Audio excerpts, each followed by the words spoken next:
The scene opens up in Townia. The master logs into the game and is given a notification saying that there is an unread message, asking if he would like to read it. He presses yes, and the message goes on to show that it was sent from the master of Niflheim, Loki. It says that they are requesting to give their top trainee of the training program additional lessons, as they were cut short last time he was there. The message requesting the dispatch of hero Han pops up, but the master does not give their answers straight away. We can see Han sitting on the side of his bed, wondering why the master is hesitating. After a little while, the master eventually presses that approve button, allowing Han to start his trip to Niflheim. Jenna, while taking a huge bite of her rather delicious-looking sandwich, asks Han how long his trip will take. He responds casually, saying it will be a short trip, so maybe a week or two. Belkist, also holding a sandwich, asks him who he is going to fight for the 2 weeks that he is away. Is that place much better, he asks. Jenna responds, saying that Niflheim is a lovely place. There's so much to learn there, she says with a grin, which is quickly wiped away when she sulkingly says that she wishes she could have come along as well. Han tries to reassure her that he isn't going to be doing anything fun while he is away. Take care of yourselves while I'm gone, he tells Jenna and Belkist, as we will be very busy once I'm back. She gives Han a thumbs up, telling him that she is already very busy getting stronger. This pleases Han, as he reveals a little smile. The message from the Rangrid 07 airship pops up, asking for permission to land. The portal starts to spin as it becomes brighter and brighter.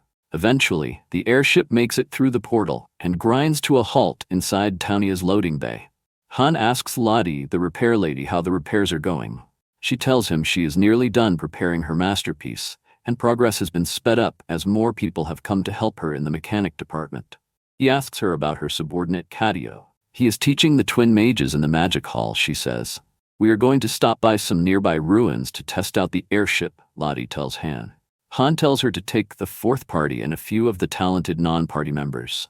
It's just for safety, so take anyone out of the group if they seem like they're going to start a fight, he tells Lady. Out of nowhere, Iselle appears in a panic, screaming out for Loki. Is it true that you are leaving? She asks at the top of her voice.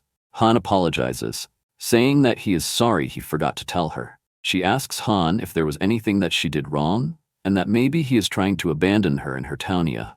He tells the poor Iselle to stop being so dramatic. I will be back before you know it, he tells her. We can see the Niflheim ship in the loading bay, awaiting their only passenger. A walkway hits the ground. The airship conductor awkwardly stands at the top, greeting Han. How are you? She asks.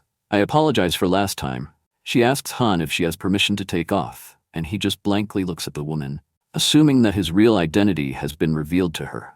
He tells the woman that she can go. They exit the teleportation portal and can be seen flying around the tower. He lies down in his bed, thinking to himself that he will reach his destination by dawn. On the way, Yerneth goes on to explain all the information there was to know about the Solidarity Association. The number of airships they had, the levels of their ships, the number of high-ranked heroes. She goes on to outline an abnormally talented hero in the Solidarity Association. Apparently, he was able to entirely wipe out a huge union by himself, humiliating everyone in the process.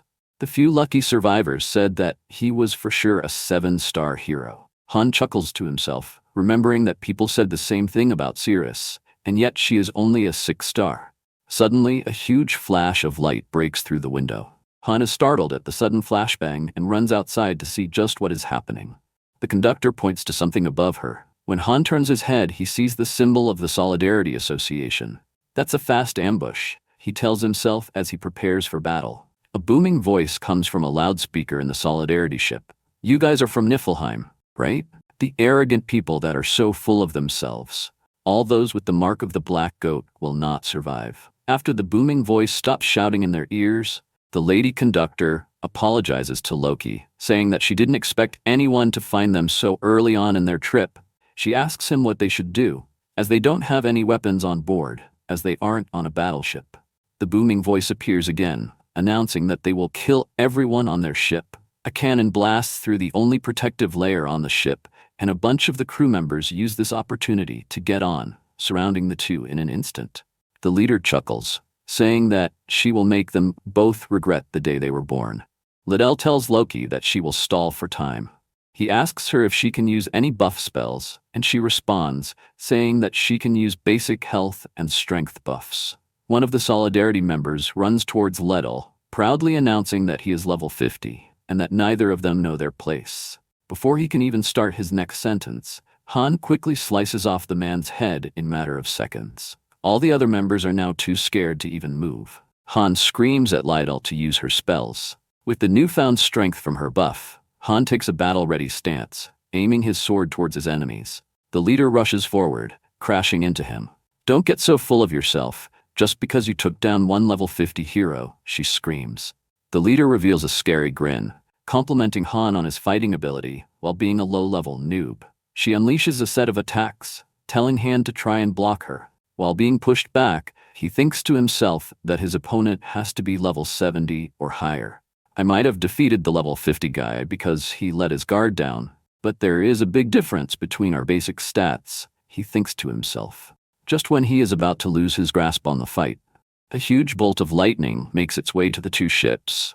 Little tells Han that she can stall for time while he recuperates his energy, but Han tells her that there is no need to do that anymore. The leader is tired of needlessly clashing swords and wants to end it in one swing. She darts toward Han, ready for the final blow. "I will send Niflheim your head as a gift," she screams. In a flash, the bolt of lightning strikes the deck of the ship. Little watches in awe as a small figure made of lightning moves between their opponents. "Have you ever been hit at the speed of light?" she asks. The lightning figure throws a single punch, powerful enough that it defeats every single enemy, removing their heads in an instant. Little, looking at the lightning figure, shakily asking Han if she is the... Han cuts her off, as he already knows what she's going to say. The person apologizes for being late. "I got lost on the way here. Yurni definitely said right, but it was actually left," they say. She clears her throat a little bit and introduces herself. "I'm Nihaku Guestfell," she says, as an information message pops up, telling us that she is the 5th strongest in all of Niflheim. She looks forward, revealing her glowing yellow eyes. "It's an honor to meet you, Master," she says.